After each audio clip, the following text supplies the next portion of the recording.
చేయాలని ఉందా? కానీ ఓవెన్ లేదని చూస్తున్నారా? ఇప్పుడు మనం ప్రెషర్ కుక్కర్లో చాక్లెట్ స్పాంజ్ కేక్ చాలా సులభంగా చేసేద్దాం.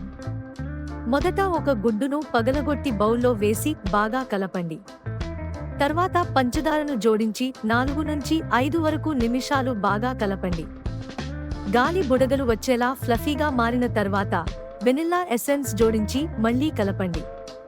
తర్వాత పిండిలో అన్సాల్టెడ్ వెన్నను వేసి స్మూత్గా కలిపి సిల్కీగా తయారు చేయండి.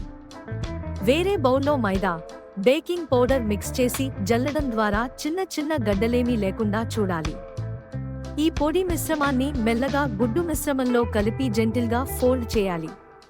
తిన్ను వెన్నతో గ్రీస్ చేసి మైదా చల్లి అదనపు మైదాను తీసివేయండి. తర్వాత కుక్కర్ను ప్రీహీట్ చేసి అందులో స్టాండ్ పెట్టి కేక్ టిన్ను సెట్ చేయండి.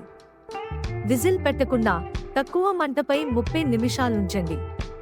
కేక్ పూర్తిగా అయిన తర్వాత కూల్ చేసి దాన్ని టిన్ నుంచి తీసి దానిమీద చాక్లెట్, పీనట్ బటర్ మరియు నుటెల్లా మిశ్రమంతో గ్లేజ్ చేయండి.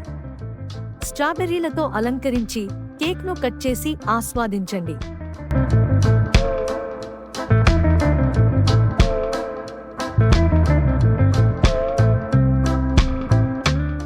మా వీడియో మీకు నచ్చినట్లయితే please like, share and subscribe.